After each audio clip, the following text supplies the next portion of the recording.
एक महिला अभ्यर्थी ने आवेदन दिया, उसको उठा करके फेंक दिया, अपमानित किया। जो हाकिम ही बेदर्द हो तो फरियाद किससे करे, अब ये लोग सवाल कर रहे हैं। उस महिला को मैंने अपनी आंखों से देखा है। वो जब एप्लीकेशन दे करके गाड़ी के साथ थी तो उसको किस तरह से गाड़ी खींचते हुए ले गया। सत्ता के मद में, सत्ता के गुरूर में ये फरियादियों की बात सुनना भी पसंद नहीं कर रहे।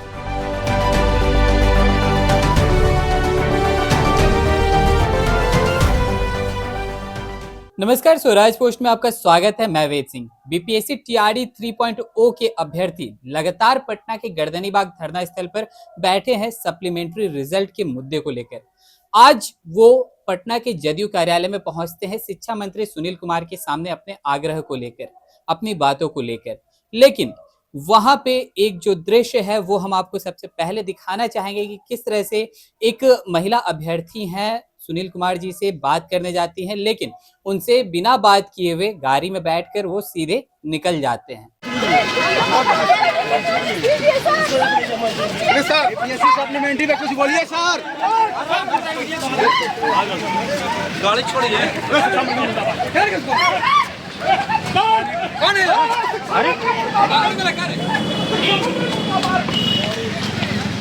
क्या हुआ सर? कुछ नहीं बोले सर, हम बोलते ना सर, कुछ नहीं बोले कि बाद में सोचेंगे। अब इस तरह का रवैया कितना सही है या नहीं है, इन्हीं सब तमाम मुद्दों पर बातचीत करने के लिए अभी हमारे साथ मौजूद है आरजेडी के प्रवक्ता एजाज अहमद जी। पहले तो स्वागत है आपका। बहुत धन्यवाद। बीपीएससी टीआरई 3.0 के अभ्यर्थी पिछले कई दिनों से पटना के गर्दनीबाग धरना स्थल पर बैठे हैं सप्लीमेंट्री रिजल्ट को लेकर। आज वो पटना के जदयू कार्यालय में पहुंचते हैं, शिक्षा मंत्री सुनील कुमार जी के सामने अपनी बातों को रखते हैं, लेकिन उनकी बातों को नहीं सुना जाता है और तो और महिला को भी झटका देकर हटा दिया जाता है। आप जो सुनील जी के संबंध में कह रहे हैं फरियाद नहीं सुना, उन्होंने तो जो एप्लीकेशन दिया गया, जो आवेदन दिया गया अभ्यर्थियों की ओर से, एक महिला अभ्यर्थी ने आवेदन दिया, उसको उठा करके फेंक दिया, अपमानित किया। और आप टीआरई 3 के जो अभ्यर्थी हैं उनकी बातें अगर नहीं सुनेंगे तो लोकतंत्र में किससे फरियाद करेंगे। जो हाकिम ही बेदर्द हो तो फरियाद किससे करे, अब ये लोग सवाल कर रहे हैं। भाई, आप हाकिम बने हुए हो तो आप जनता के हुक्म से बने हुए हो और जनता के हुक्म को सुनना नहीं चाहते हो तो आप किस लिए हाकिम हो। इस तरह का जो फरियादी अगर आते हैं अपनी बात रखने के लिए, अपनी बात कहने के लिए, तो उसको सरकार में बैठे हुए लोगों को सुनना चाहिए। आप शिक्षा मंत्री हैं, आप शिक्षा के विकास के प्रति जो चिंता सरकार की होनी चाहिए वो चिंता नहीं दिखा रहे हैं।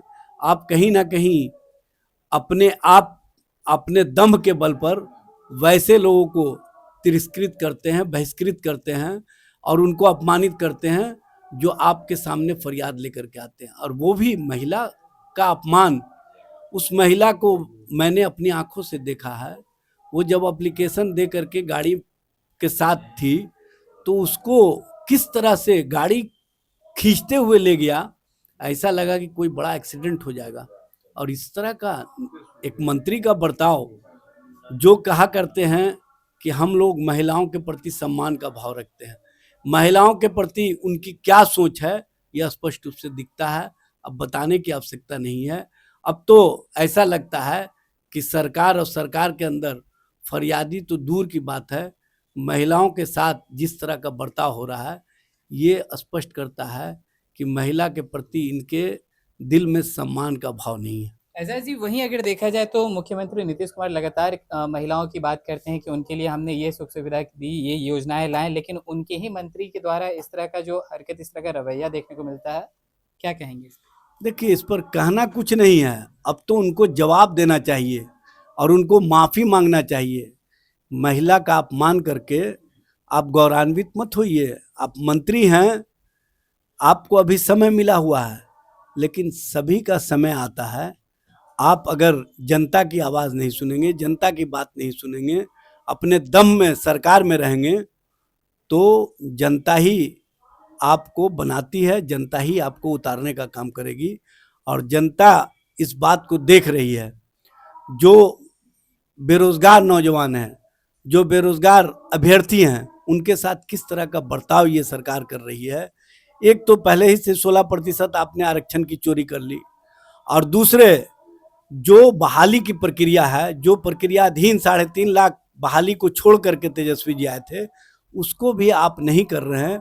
और TRE 3 का परीक्षा फल कब आया, उसका स्क्रूटनी भी हो गया, सब कुछ हो गया, लेकिन अभी तक से आपने जो TRE 3 के बचे हुए अभ्यर्थी हैं, जिसके संबंध में आपने TRE 1 और TRE 2 में जब तेजस्वी जी थे तो बचे हुए अभ्यर्थियों को समायोजित करने का काम किए थे, और यहाँ पर आप उसको अपमानित करने का काम कर रहे हैं। यही अंतर है महागठबंधन और डबल इंजन सरकार में।